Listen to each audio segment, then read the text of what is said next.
Shalom Nikulam. Hello, everybody. Welcome to the Begin Center English Zoom program. My name is Paul Gross. I'm a senior fellow here at the Begin Center in Jerusalem. It's my pleasure to welcome you to the latest in our series of conversations about Israel, Israeli politics, Israeli security issues, the Middle East, Jewish affairs, Israeli history. Every week or most weeks, I'll be in conversation with someone either about a contemporary issue or a historical issue or a new book that's been released that will be of interest to our audience.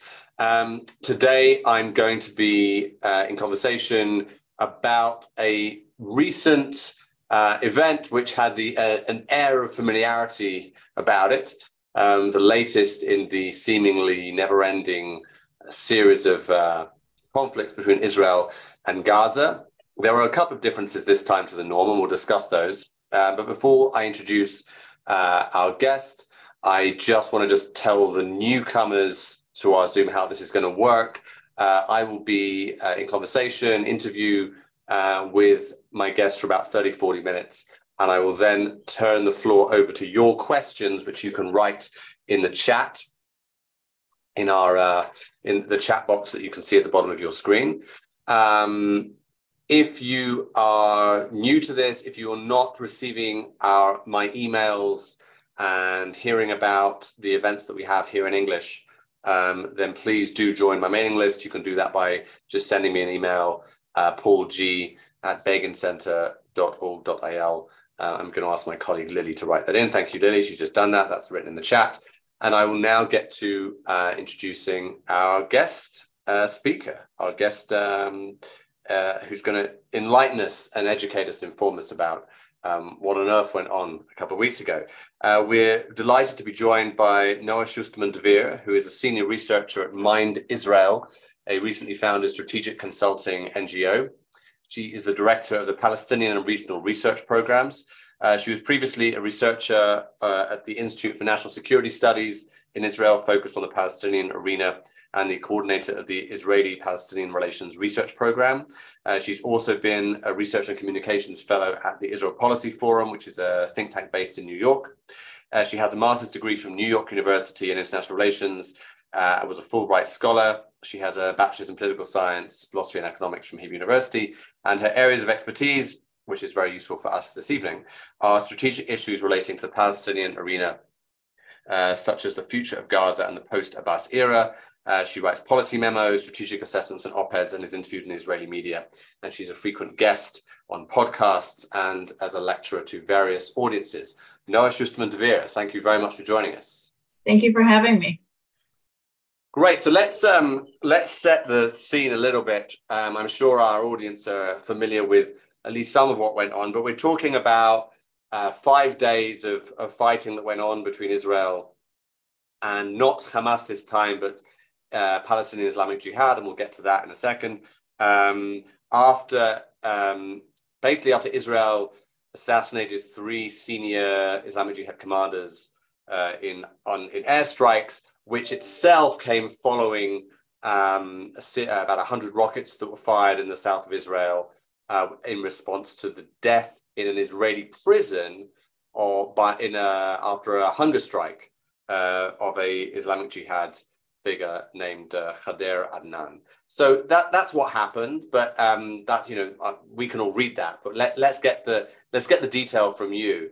What actually, in your assessment, how do you understand Israel's response to the rockets, the assassination of the 3 Islamic Jihad commanders, which then led to this 5-day conflict? Okay, so I think you've correctly pointed out that this, if you want to go back and search what was exactly the starting point, that it does start with the death of Khader Adnan, who was a PIJ. Some call him a senior official. Some say that's actually an over-exaggeration. But he was very well-renowned. He spent many years in Israeli prisons, and also became very well-known by the fact that he was continuously doing hunger strikes, which eventually led to his death. And PIJ responded to the notice of his death by firing rockets at Israel. And Israel did not have a significant response back. And many in Israel, especially in the Gaza envelope, have obviously criticized the government for not doing enough, especially since this is really one of the prime topics on the agenda of the current government. And then we did see a very interesting response, which is it's unique in what we've become accustomed to, because usually we sort of see an escalation. They fire rockets, Israel responds, maybe we see a back and forth for maybe a couple of hours, maybe a couple of days, and then it dies down. And now we've seen something extremely different.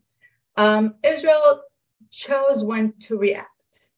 And this begs the question, and it chose where to react, and it also targeted three military seniors from PIJ.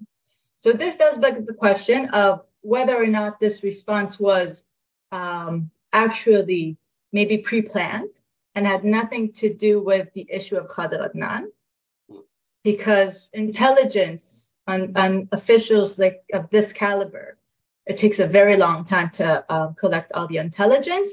And actually, it was very unique that they were not sleeping in, that they were at home and not in hiding. Or whether or not this was actually just a fortunate, timely incident, that they managed to get the intel and they decided that this would be the response.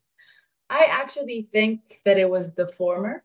And one of the reasons that they decided not to, that Israel decided not to react immediately to the rockets fired due to the death of Khader Adnan is because they already did plan this strike. And I'm saying this because if we look at the larger context of what's been going on in the Gaza Strip and the Israeli policy towards the Gaza Strip for the past 5 years, I would say since 2018, and after the marches of return, and we'll remember the fires and the arson balloons, Israel has actually changed its strategy back then. And it started going into a strategy not so much of only managing the conflict, which it still does to an extent, or what we call mowing the lawn, but it's actually going towards more of the long-term arrangement with Hamas. And in such arrangement, PIJ is a spoiler, because Hamas has been actually, surprisingly enough, this past few years has been playing a very dual game, but some might say perhaps a positive game because it has not actually participated in the latest operations that we've seen.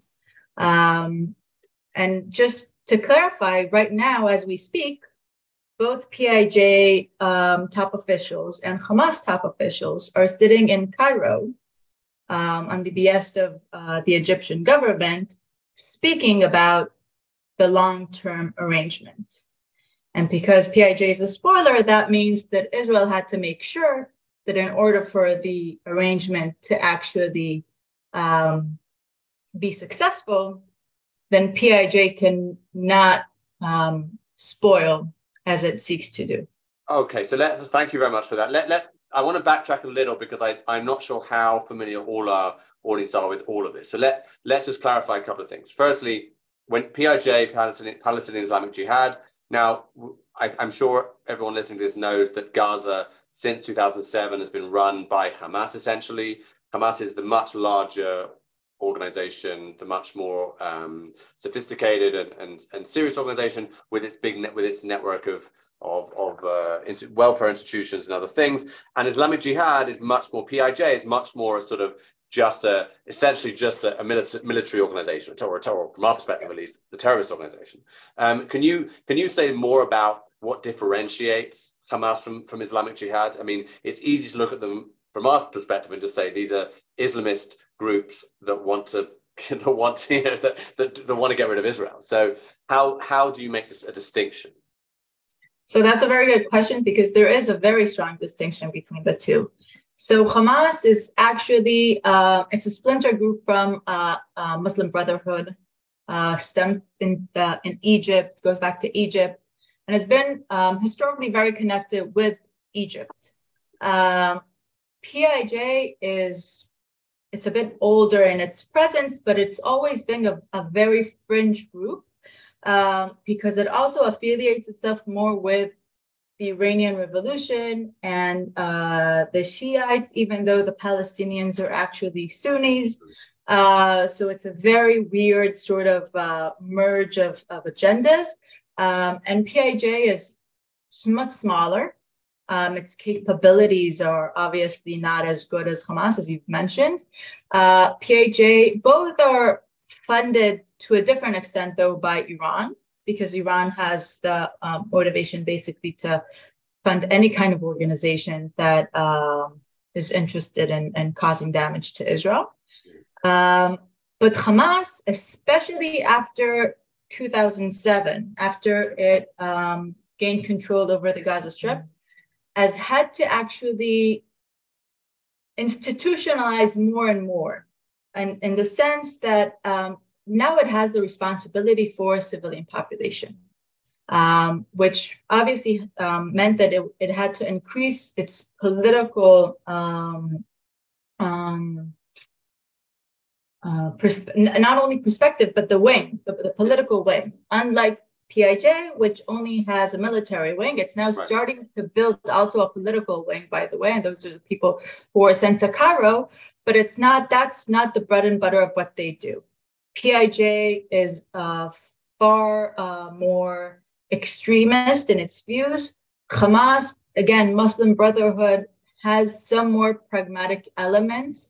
Actually, in 2017, Hamas has amended its charter, and there's a phrase there that actually implies that Hamas would be willing to accept Israel in 1967 borders, which is very surprising. So it's much more pragmatic than PIJ. PIJ has only one agenda, which is to destroy Israel.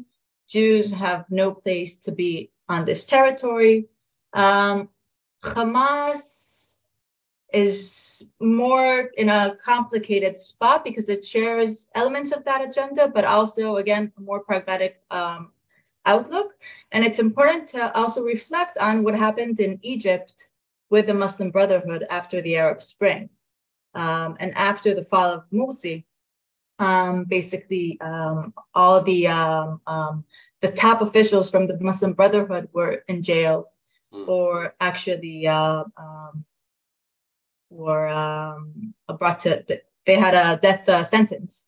So Egypt, which is the only other exit from the Gaza Strip, is also not very friendly with the concept of the Muslim Brotherhood. They were able, and this is where the Hamas pragmatism comes in, because Yahya Sinwar was able to amend the relationship with the Sisi, and now Egypt is playing a very significant role in Gaza. But this entire relationship is really not taken for granted when you look at the history between the two actors.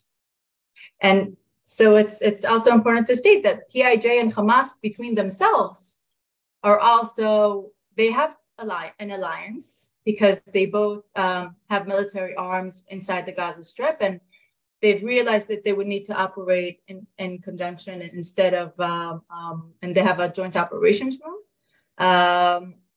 But still, PIJ many times is challenging to Hamas, and because it doesn't have the same pragmatic agenda, it doesn't really like the way that Hamas is running the show, and it's always trying to push Hamas further and further into the military attacks. Right. So I think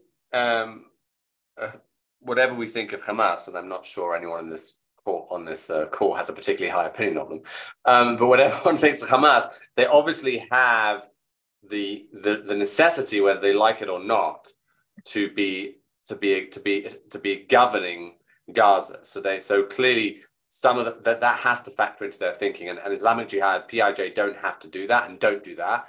we're going to get into this spoiler role that PIJ are playing, but I'm interested in Hamas not being part of or not playing an active role in the recent conflict. Is it true to say that all of the rockets fired at Israel, as far as Israel can tell, were fired by Islamic Jihad and not by Hamas? Yes, that's true. But could Hamas have stopped? I mean, could Hamas have stopped it if they wanted to? Meaning, do Hamas still bear some responsibility as the governing power in the Gaza Strip that they could have put a stop to it if they had seen fit to? So that's a very good question, because it's a difficult question because it's hard to tell. Okay. What are they actually capable of doing? Technically, yes, they're capable of doing this.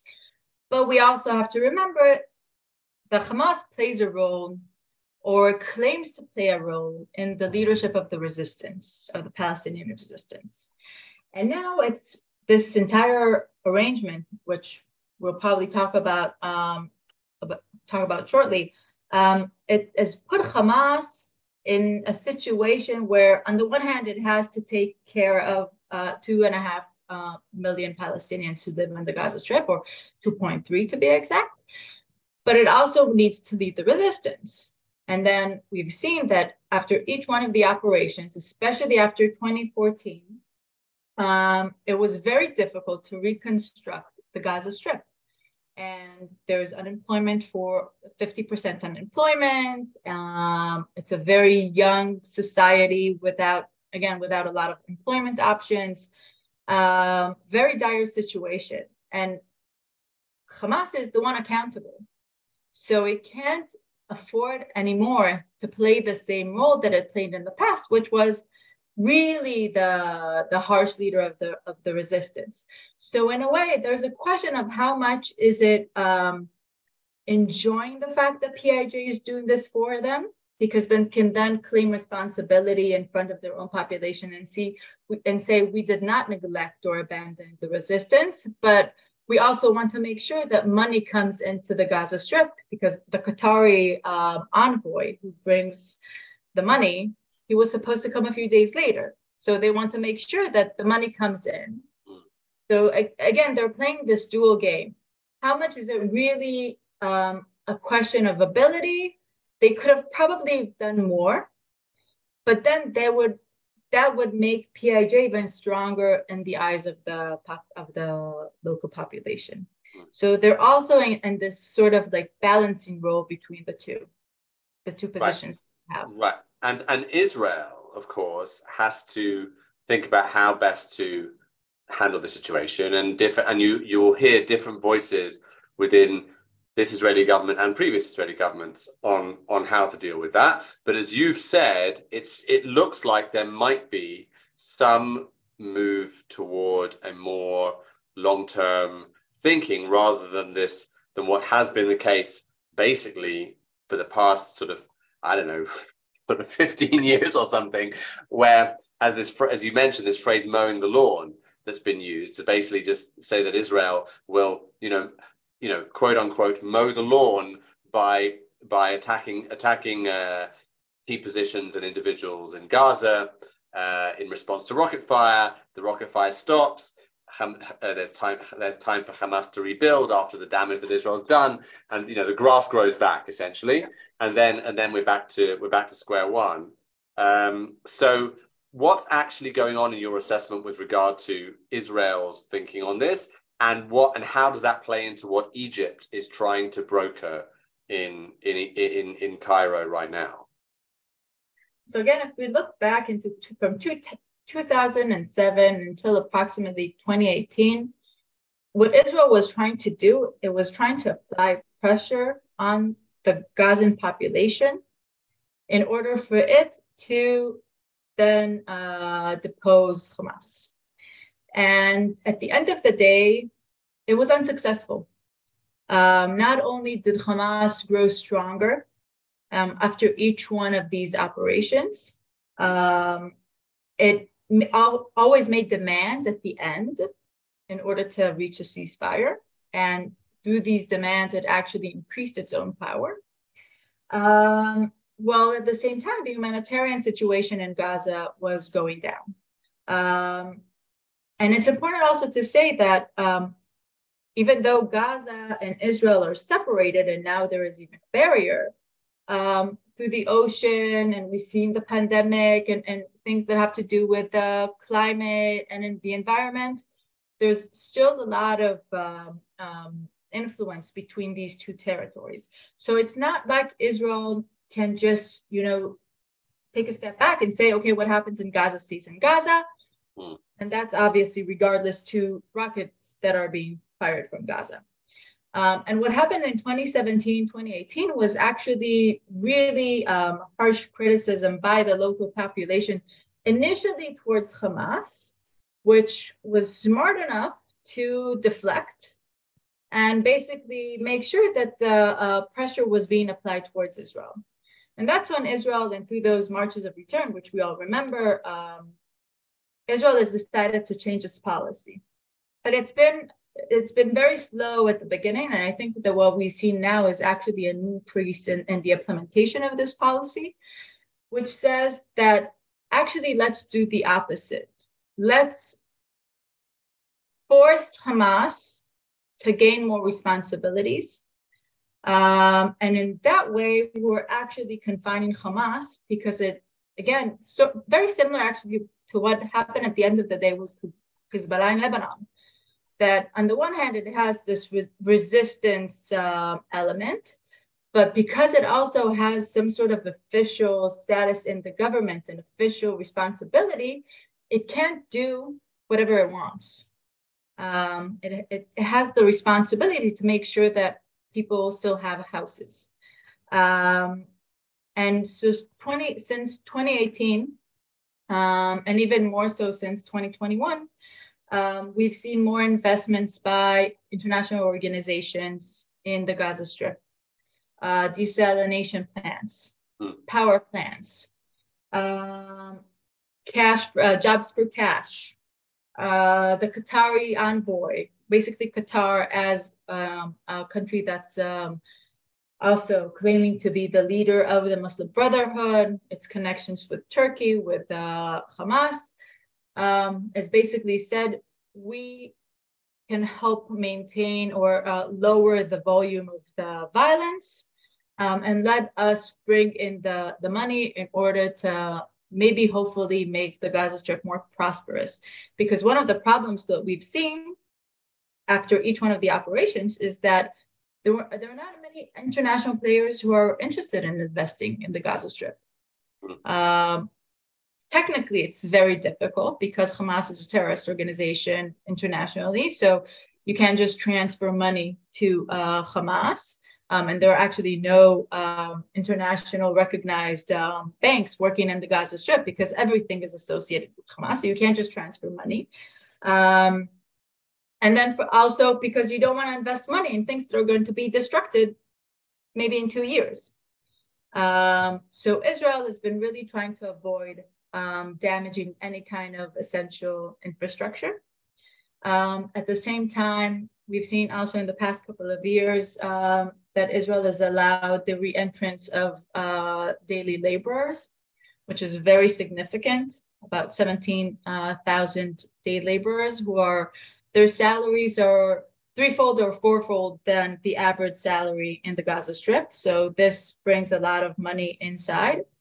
And Israel is also trying to allow the Palestinians to introduce more products, what we call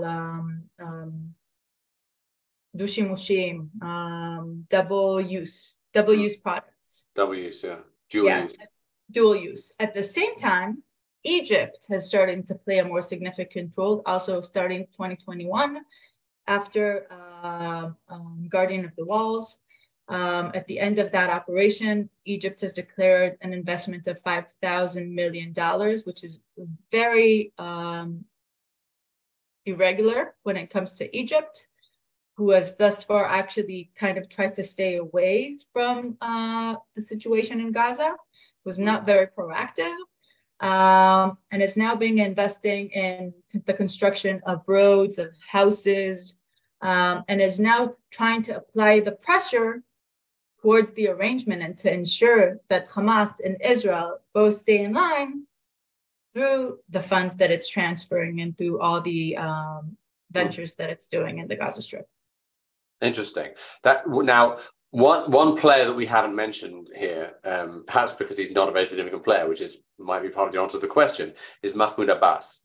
So the Palestinian Authority in Judea and Samaria in the West Bank is obviously not directly part of what was going on in Gaza, and that of course is part of the story, a major part of the story, that there is this disconnect between the two Palestinian populations.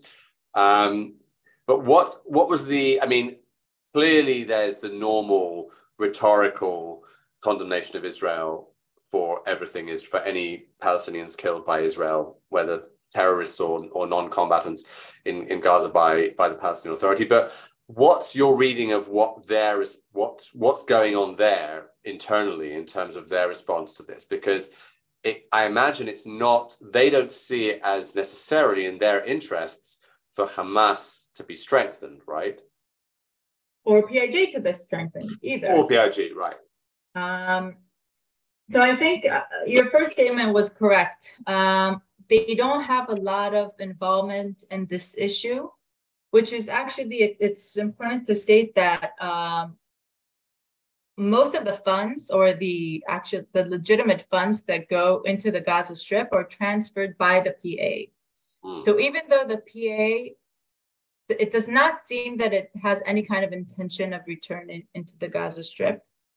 It's not doing anything that might suggest any kind of proactiveness towards returning back to the Gaza Strip, but it actually still gives about a third of its budget to the Gaza Strip to pay for the electricity bills and a lot of the other expenses.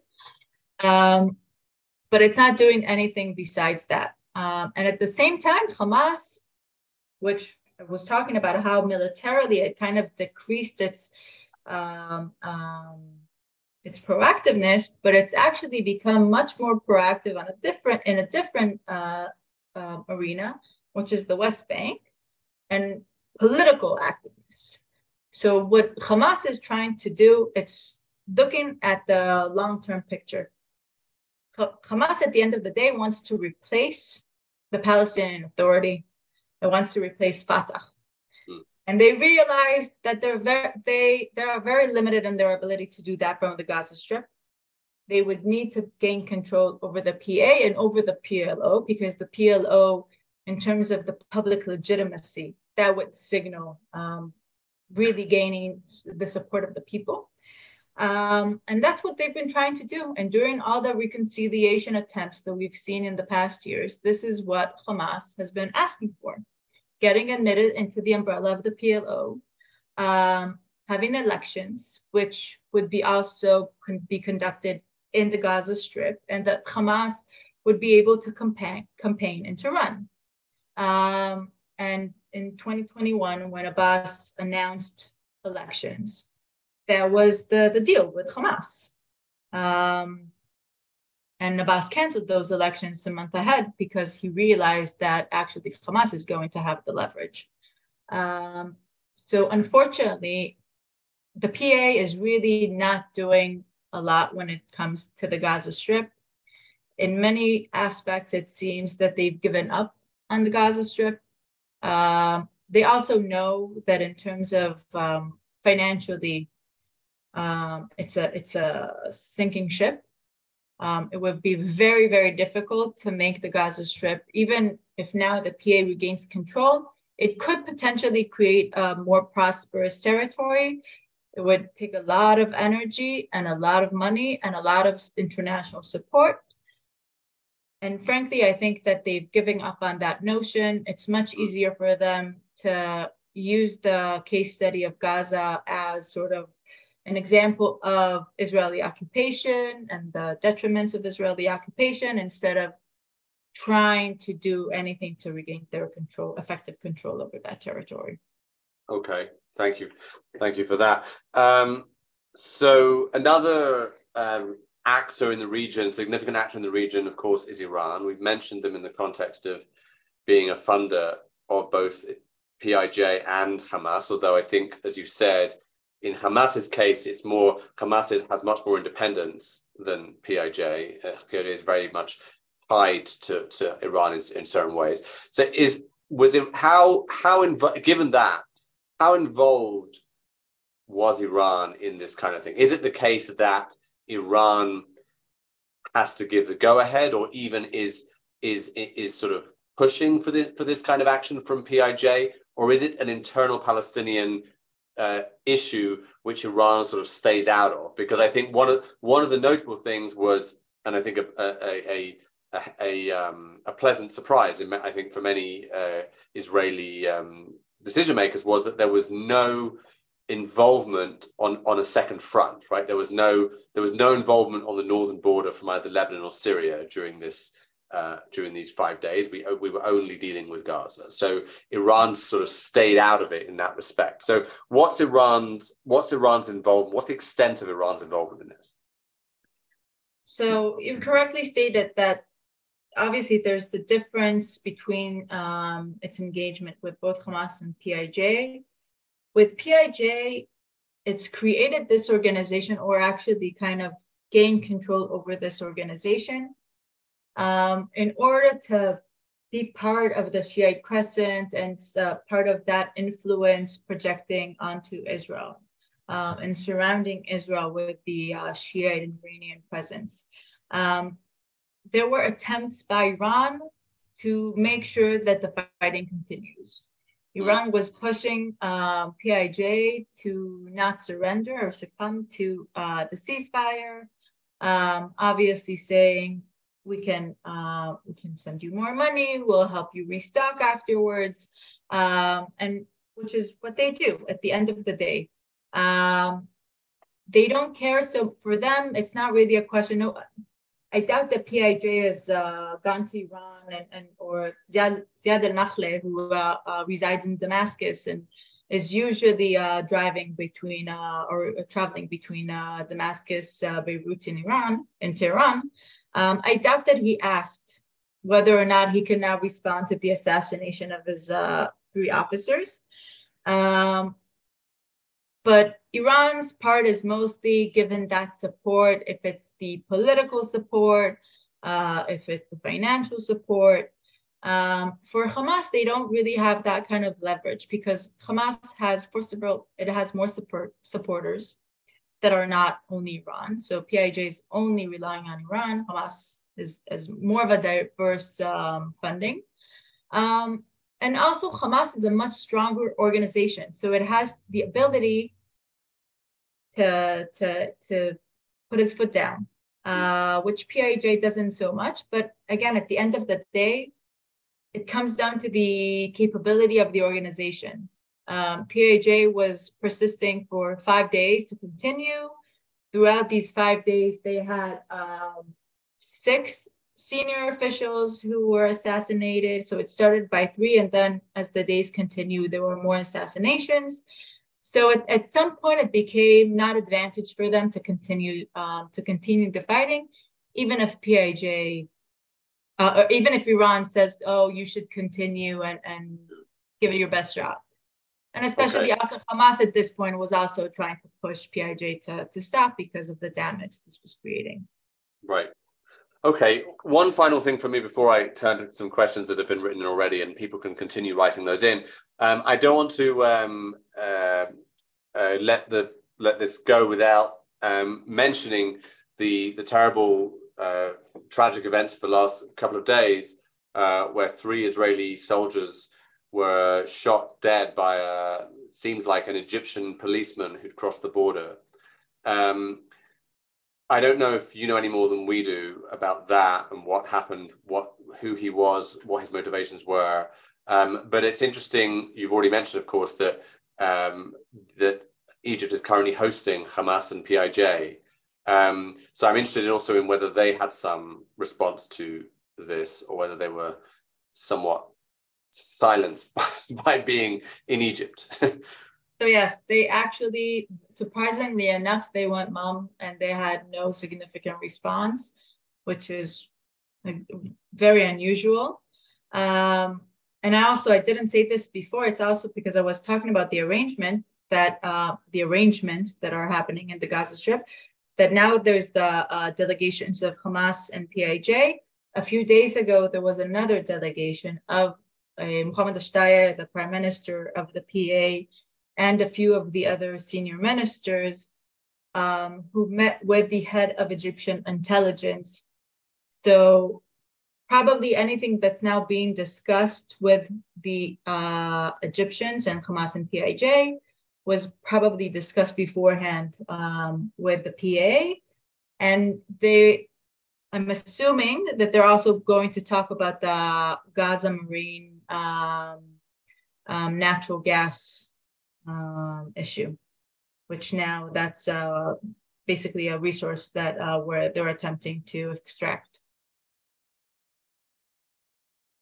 Okay, thank you very much. That's been thank you for the very full and detailed answers to all my questions. Let's get to some of the questions we've had here. As I said, we've already had some. Please keep writing some more in. So firstly, there was a question from Martha, who she was questioning you a little on when you mentioned the changing of the Hamas charter a few years ago, and she's asking to what extent this was basically just a PR move on their part. That's a very good question, because there is this a very vivid scholarly debate exactly on this issue, on how much is this really a change, a strategic change, or maybe just an attempt to, get past this hurdle and and that way enable the PA and Israel to have some sort of political engagement, arrive to some sort of compromise, and then at the end, they're playing the long haul. They're looking into the long term, and they're going to take over the PLO. They're going to take over the PA, and then they will roll back on whatever is needed. Really, there's no good answer, because I think that also within Hamas is not a monolithic organization. We tend to call it Hamas and sort of like imagine this one organization, but it's a very big organization with people with a variety of opinions. And to sort of as an example, 2 years ago, there was an election for the head of Hamas, the heads of Hamas. They had an election process, and Yahya Sinwar, which it's kind of customary that the incumbent proceeds to another term, he almost got voted out by somebody who is from the old guard, who is more of a rejectionist of any kind of engagement with Israel. So this also sort of demonstrates the differences from within Hamas. At the end, Yahya Sinwar did win. And this is the line that he's leading. He's very pragmatic towards Israel. He's very pragmatic towards Egypt. He realizes that they are also accountable for the people. And basically, he's the one also leading or behind the arrangement attempts that are being conducted now. Whether or not the amendment of the charter is genuine, time will tell. But I think that also, once you have all these sort of mechanisms in place that are really doing the confinement, very similar to what we've seen happen in the Gaza Strip over the years and to Hamas over the years. It didn't start the same way that it is now. So even if it was just a PR stunt in 2017, doesn't necessarily mean that when time comes in 10, 20, whatever years, that maybe then it would be too late to roll back and they really wouldn't be able to do so. And they would have to stick to that charter. Okay, thank you. Question from Shmuel. He's asking whether whether you see any possibility, given the need for a longer-term solution to this situation, of Israel retaking control of Gaza and even reestablishing the settlements in Gush Katif. And he hasn't said this, but I'm going to add to this, that obviously in the current government, there are at least some parties that would very much, that openly would like to do that. Not Prime Minister Netanyahu, but other people in the government. And of course, they've already, in terms of legislation, they've legislated to sort of reverse the Gaza disengagement law to the extent that they can then rebuild, which they're now doing, at least one of the settlements that was removed, that was evacuated in 2005, Homesh in Samaria, in the northern West Bank. So do you see that as a possibility? I think that if the military establishment or any kind of security establishment has anything to do with it, then it's a no-go.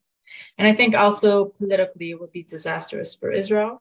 First, from the security aspect, and I've talked to many IDF chiefs who have repeated this.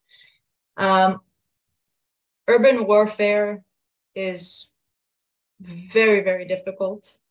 The extent of the entrenchment of Hamas operatives in the population, very high. So any kind of attempt to militarily and if you want to regain control over the Gaza Strip, that would have to be a ground onslaught. That would be very, very, in terms of the cost of lives of soldiers, it would be very deadly. And then it will also bring the question of, then what? So for what purpose are you entering the Gaza Strip? Right. And then there's a few options. Either you're doing this because you want to regain control and resettle the Gaza Strip. In terms of international status, it would probably be detrimental to Israel.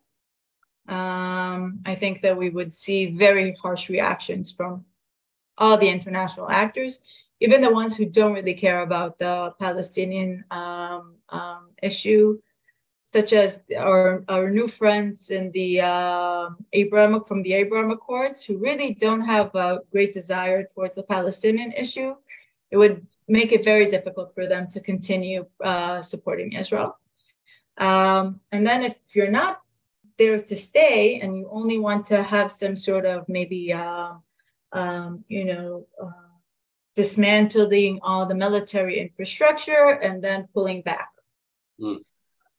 Also very difficult because, again, of the entrenchment of civilians with military when it comes to Hamas, because actually Hamas, as I said, it's a very big organization with different branches. It's not only a military organization, but it also has different other social branches. And a person could be doing both this and that.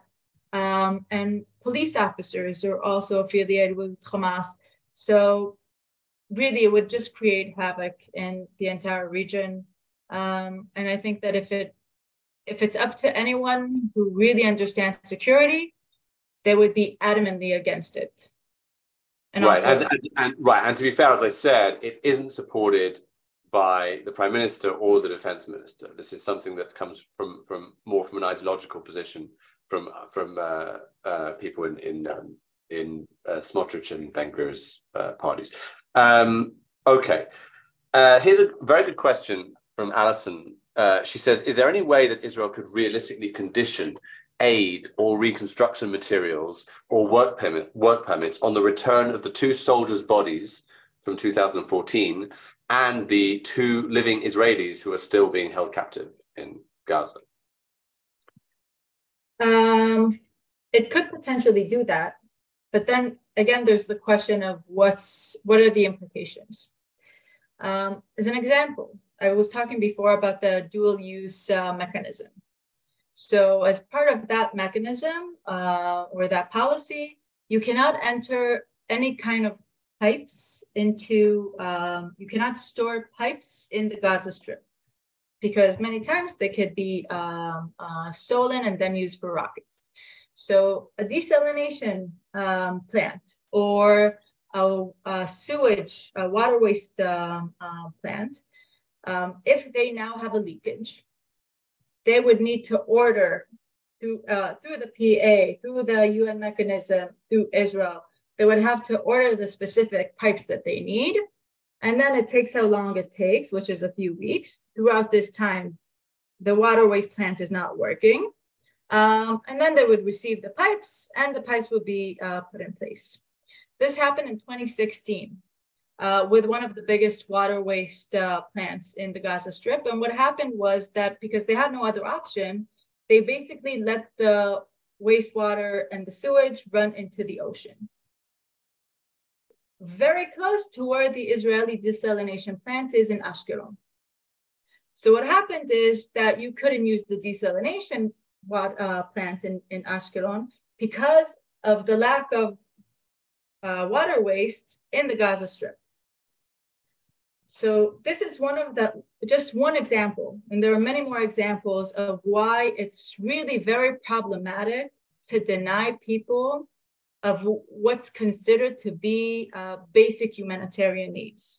First of all, because it then can indirectly damage Israel. It obviously aggravates the situation with the population. And as we've seen in this past 15 years, that the people of Gaza did not really have the option of resisting Hamas. They don't. Even when they do try to rise up against Hamas, and there were some attempts to do so, Hamas takes a very violent hand against them. And usually it either, just punishes them directly, or if it's a big enough movement that it knows how to deflect and basically push that movement towards Israel, similar to the marches of return. So I would say that that's the main reason that Israel is really not playing that card, is because it realizes that when Israel looks at its broader interests, it really doesn't serve it to be pushing for those kind of steps towards the Gaza Strip. And it's better to try and find some other solution when it comes to those captives and to the bodies. Okay. There are a couple of questions about the involvement of other countries. So one question from Naomi, who asked about the role of Qatar. If you could comment on that. And Shmuel asked whether there's any possibility of either Russia or China being involved in Gaza, in what's happening in Gaza. So I'll start with Qatar. Again, this kind of brings us into the regional context. Basically, Saudi cutting ties with Qatar because of its relations with Iran and because of the connections with the Muslim Brotherhood. And Qatar has had to eventually also change its own strategy. And it decided that it wants to be the leader of the, what we call the axis of the Muslim Brotherhood, which then was Qatar and Turkey, and then these different organizations such as the, Hamas. That's when Qatar decided basically to commit itself to the cause of the Gaza Strip in order to, in a way, it gives oxygen to Hamas. But it also doesn't give it too much oxygen. So it's not to the extent that now there could be an entire, some sort of a big scale change that would take place in the Gaza Strip. But it does give some benefits to the people of Gaza. And so Qatar is trying to invest in hospitals, social welfare, it pays the electricity bill. So issues like that, Qatar has decided to take upon itself. It's a question, and there's, again, a scholarly debate about whether or not this is a good idea by the Israeli establishment to allow Qatar this position, because at the end of the day, Qatar is playing a two-faced game with Israel. But again, because of its own interests, Israel has decided that it's better to allow Qatar to bring those funds, because obviously Israel does not want to bring in those funds. The international community at large is not very interested anymore. Also, Qatar does not have many of the legal issues that some of the other players have, because it does not consider Hamas as a terrorist organization. So it just makes sense. And we do see that many times before there's an uptick in violence, Qatar announces that the Qatari envoy is going to arrive at the Gaza Strip to deliver the pay stubs. And that many times it actually managed to prevent a reaction from Hamas or from the Gaza Strip. And Hamas is much more eager to control PIJ when it knows that Qatar is involved, and that the Qatari envoy is coming. Interesting. Okay. And then the other China, Russia. It's a difficult question, because now we see some sort of a change in strategy from China. If you would have asked me this maybe 6 months ago, I would say, of course not, both from Russia and from China. Russia would still say no, because Russia is really completely, involved in its own yes, it's rather busy at the moment. Yeah, exactly. It's not going to be too proactive in anything that has to do with foreign affairs. China, on the other hand, I think that this mediating the detente or claiming responsibility for the detente between Saudi and Iran has really given it more appetite to be more active in the Middle East. It's still unclear how this is going to play out, because at the end of the day, if you want to have some sort of real mediation or negotiation faculty, then you need to also be willing to invest money and energy. It's unclear whether or not China is willing to really take those necessary steps. In the case of Iran and Saudi, it was actually Oman and Iraq who for 2 years were doing the mediating. And then China just at the end of the day signed the pen and gave the guarantees.